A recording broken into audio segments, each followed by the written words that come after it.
Assalamualaikum warahmatullahi wabarakatuh. Perkenalkan, nama saya Seki Rahyun, NIM 3219198. Saya dari kelas EI 3E. Di sini saya akan mempraktekkan yaitu tentang khutbah Jumat. Assalamualaikum warahmatullahi wabarakatuh.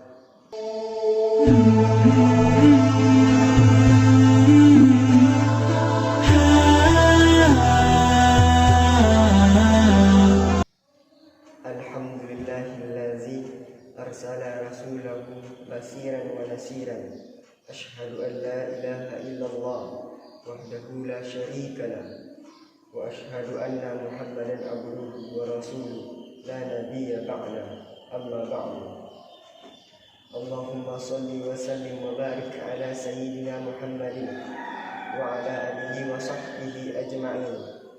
Amma ba'du. Fa ya ibadallah, ittaqullaha haqqa tuqatih wa la tamutunna illa wa antum muslimun. Faqala Allah Ta'ala fil Qur'anil Karim, a'udzu billahi minasy syaithanir rajim. Bismillahirrahmanirrahim. Walan tarda ankal yahudu walan nasara hatta tattabi'a millatahum. Qul inna hudallahi huwal huda wa la in ittaba'ta ahwa'ahum ba'dallazi ja'aka minal ilmi ma laka minallahi min waliyyin wa la nasir. Sadaqallahul azim. Amma ba'du. Masyaallah muslimin, sidang Jumat yang berbahagia. Segala puji bagi Allah, Rabb semesta alam yang memerintahkan kita untuk terus bertakwa kepada-Nya. Pada hari Jumat yang penuh berkah ini, kita diperintahkan bersolawat kepada Nabi akhir zaman, yakni baginda Nabi besar Muhammad sallallahu alaihi wasallam. Ada hadis yang menunjukkan keutamaan bersolawat kepada beliau, yakni dari hadis Abu Hurairah radhiyallahu anhu. Rasulullah sallallahu alaihi wasallam bersabda, "Man shalla alayya wahidatan sallallahu alaihi wa asyara." Barang siapa yang bersolawat kepadaku sekali, maka Allah akan bersolawat kepadanya 10 kali. Masyaallah muslimin rahimani wa rahimakumullah. Pertumbuhan dan perkembangan pemikiran dan spiritual manusia sangat dipengaruhi oleh lingkungan keluarga, masyarakat, dan teknologi informasi. Salah satu yang dapat mempengaruhi tersebut adalah budaya asing atau budaya luar yang dirasakan sangat berimplikasi kepada, yaitu yang pertama adalah kurangnya keimanan dan ketakwaan kepada Allah Subhanahu wa Ta'ala, kurangnya ilmu pengetahuan, terutama ilmu syariat agama Islam, berkiblat kepada barat. Saat ini banyak masyarakat kita yang meniru gaya hidup barat, gaya hidup orang-orang bule, seperti melakukan seks bebas, berpakaian serba mini, ditarik pakaian yang sebelah atas, yang sebelah bawah terbuka, ditarik pakaian yang sebelah bawah, yang sebelah atas terbuka. Seperti itulah gaya pakaian muda-mudi zaman sekarang, khususnya para wanita. Yang selanjutnya yaitu menyalahgunakan teknologi. Teknologi yang seharusnya digunakan untuk hal-hal yang baik, seperti untuk belajar. Tetapi pada zaman sekarang ini, karena semua serba di HP, tetapi malah sebaliknya, betapa banyak anak muda zaman sekarang yang menggunakan HP-nya untuk melihat hal-hal yang negatif, seperti menonton film porno, melakukan hal-hal penipuan. Betapa banyak kasus-kasus penipuan yang terjadi saat ini, muncul dengan berbagai kasus, mulai dari peminjaman online, ada yang mengaku keluarga yang sedang butuh uang, dan banyak hal-hal lainnya yang salah digunakan. Masyaallah muslimin, sidang jemaah Jumat yang berbahagia. ada beberapa hal yang menjadi senjata yang memang sengaja dirancang oleh musuh-musuh Islam untuk menghancurkan umat Islam langsung kepada generasi-generasi mudanya, agar kita tidak lagi memiliki kepribadian sebagai seorang Islam.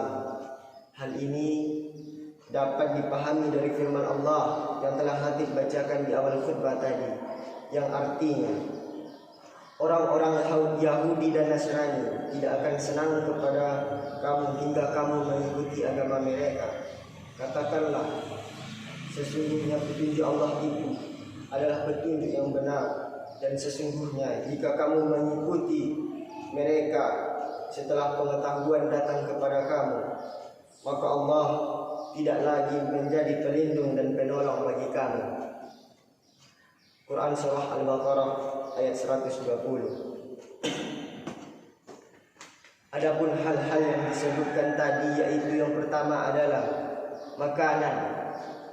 Cara yang pertama ini mereka gunakan untuk menghancurkan kaum muslimin melalui produk makanan dan minumannya.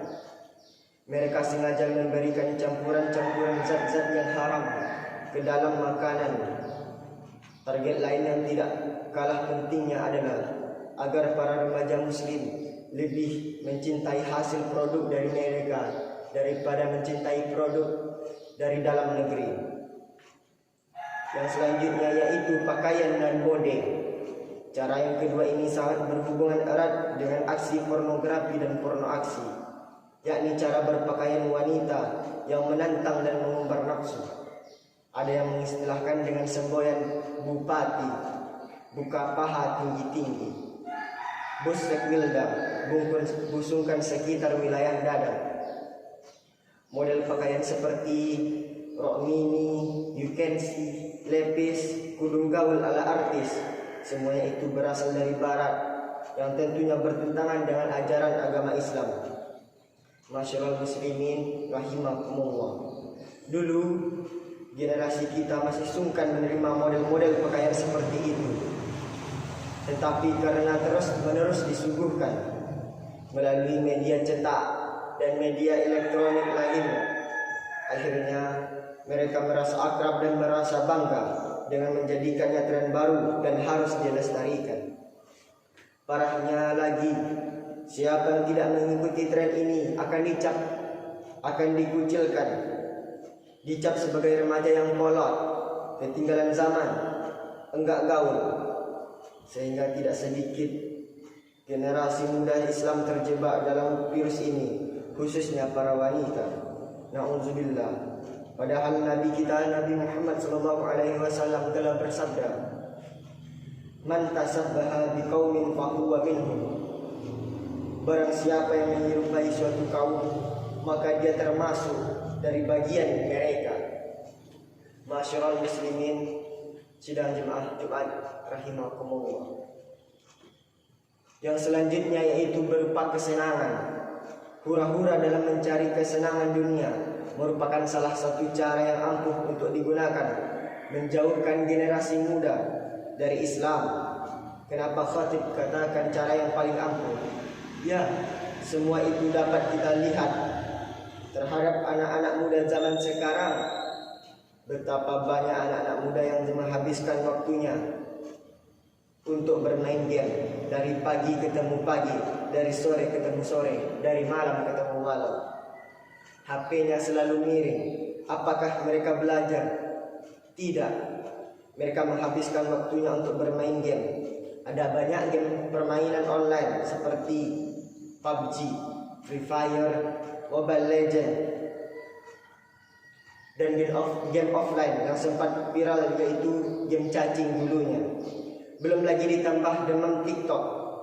Sedikit-dikit diputar lagu TikTok goyang, apa-apa goyang, diupload ke media sosial, kemudian dilihat sama orang banyak. Betapa banyak dosa yang kita lakukan karena telah menyebar video-video seperti itu. Ada juga para muda-mudi yang mengidolakan para artis Korea. Bahkan di antara mereka ada yang menganggapnya sebagai Tuhan. Entah itu hanya bercandaan belaka atau tidak, kita tidak tahu. Betapa terbaliknya dunia saat ini. Mereka rela berdesak-desakan, bahkan ada yang sampai mati terinjak-injak hanya untuk berjumpa idola mereka. Dalam suatu konser musik, mereka rela bangun tengah malam, bahkan bukan untuk sholat tahajud, melainkan untuk menyaksikan pertandingan tim kesayangan mereka. Tetapi lihat, ketika mereka diajak untuk ke masjid menghadiri pengajian-pengajian, mereka malah berdalih dengan 1000 alasan agar tidak ikut untuk menghadiri pengajian-pengajian atau melaksanakan sholat berjamaah di masjid. Na'udzubillah, summa na'udzubillah. Ma'asyiral muslimin rahimakumullah. Yang selanjutnya yaitu melalui cara kebebasan. Cara yang selanjutnya yaitu kebebasan berpikir, bertindak dan berekspresi dengan dalih HAM. Bagi mereka yang tertular virus ini memiliki prinsip, mumpung masih hidup, nikmatilah, atau hidup ini adalah kebebasan. Maka mereka akan berperilaku bebas layaknya binatang. Tugas kita sekarang ini adalah bagaimana kita bisa terhindar dari hal-hal buruk yang tidak sesuai dengan ajaran agama Islam. Sebagaimana firman Allah, ya ayyuhallazina amanu qu anfusakum wa ahlikum nar wa quduhan nasu wal hijarah 'alaiha malaikatun ghilazun shidadun la ya'shuna Allah ma amarahum wa yaf'aluna ma yu'marun. Hai orang-orang yang beriman, peliharalah dirimu dan keluargamu dari api neraka yang bahan bakarnya adalah manusia dan batu. Penjaganya malaikat-malaikat yang kasar, yang keras, yang tidak mendurhakai Allah terhadap apa yang diperintahkannya. Ma'asyiral muslimin rahimakumullah. Langkah-langkah yang untuk mengantisipasi dampak negatif budaya barat dari segi keagamaan antara lain yaitu kita dapat untuk meningkatkan ketakwaan dan keimanan kita kepada Allah. Seperti firman Allah yang berbunyi, walau ana ahlal qura amanu wattaqu lafatahna alaihim barakatin minas samai wal ardi walakin kazzabu fa'akhaznahum bima kanu yaksibun. Jikalau sekiranya penduduk negeri-negeri beriman dan bertakwa kepada Allah, pastilah kami akan melimpahkan kepada mereka berkah dari langit dan dari bumi.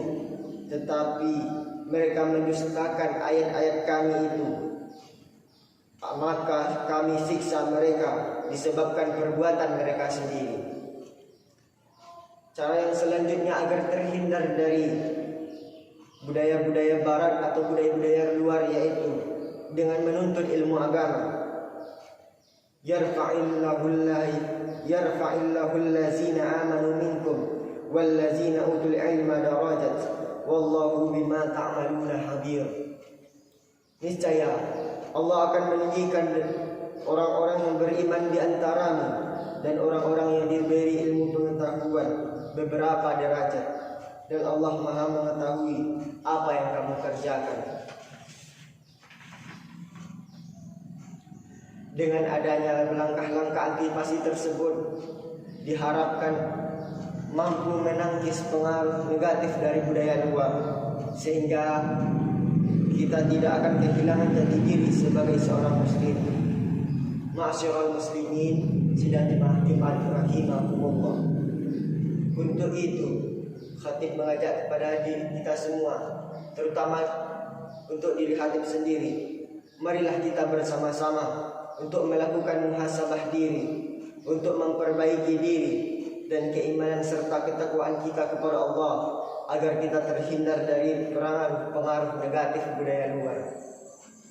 Khalifah Umar bin Khattab pernah mengatakan, hasibu anfusakum qabla an tuhasabu wazinuha qabla an tuzanu wa ta'ahabbu bil abdi akbari Allah.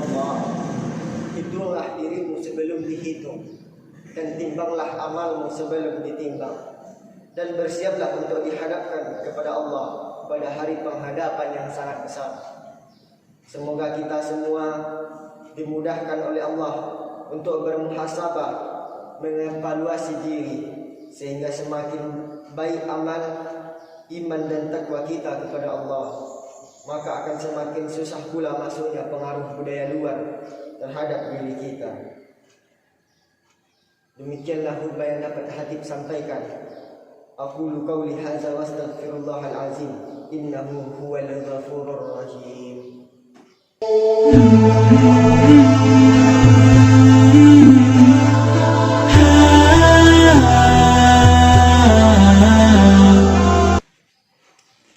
Alhamdulillahillazi wahdahu la syarika wa'dah wa nasara 'abdah wa a'azza wa hazamal ahzaba wahdah.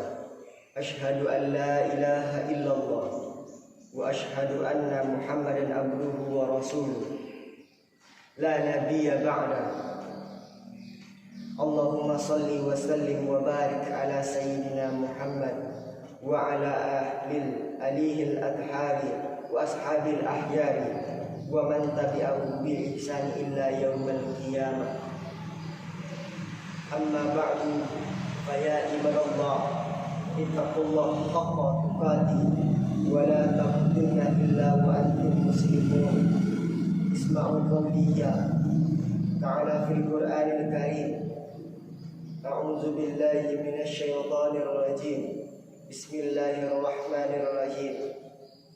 Ya ayyuhallazina amanu taqullaha wa la tansur nafsum ma qaddamat lighadin wattaqullaha innallaha khabirun bima ta'malun. Innallaha wa malaikatahu yusalluna 'alan nabi. Ya ayyuhallazina amanu sallu 'alaihi wa sallimu taslima. Allahumma salli wa sallim, Allahumma salli ala sayyidina Muhammad wa ala ali sayyidina Muhammad kama sallaita ala sayyidina Ibrahim wa ala ali sayyidina Ibrahim wa barik ala sayyidina Muhammad wa ala ali sayyidina Muhammad kama barakta ala sayyidina Ibrahim fil alamin innaka Hamidum Majid. Allahumma ighfir lil muslimina wal muslimat wal mu'minina wal mu'minat al ahya'i minhum wal amwat bi rahmatika ya arhamar rahimin. Allahumma arinal haqqa haqqan warzuqna tibaa warinal batila batilan warzuqna tinaba. Allahumma arzuqna rizqan wasi'an bila ta'bin wala nasabin innaka ala kulli syai'in qadir. Rabbana atina fid dunya hasanah wa fil akhirati hasanah wa qina azaban nar. Ibadallah, innallaha ya'muru bil adli wal ihsan wa iza'i dzil qurba wa yanha 'anil fahsya'i wal munkari wal baghi ya'izukum la'allakum tadhakkarun wa la dzikrullahi akbar. Aqimus shalah. Nah, itu dia tadi dalam praktek khutbah dari saya. Lebih dan kurang saya mohon maaf. Wabillahi taufiq wal hidayah. Assalamualaikum warahmatullahi wabarakatuh.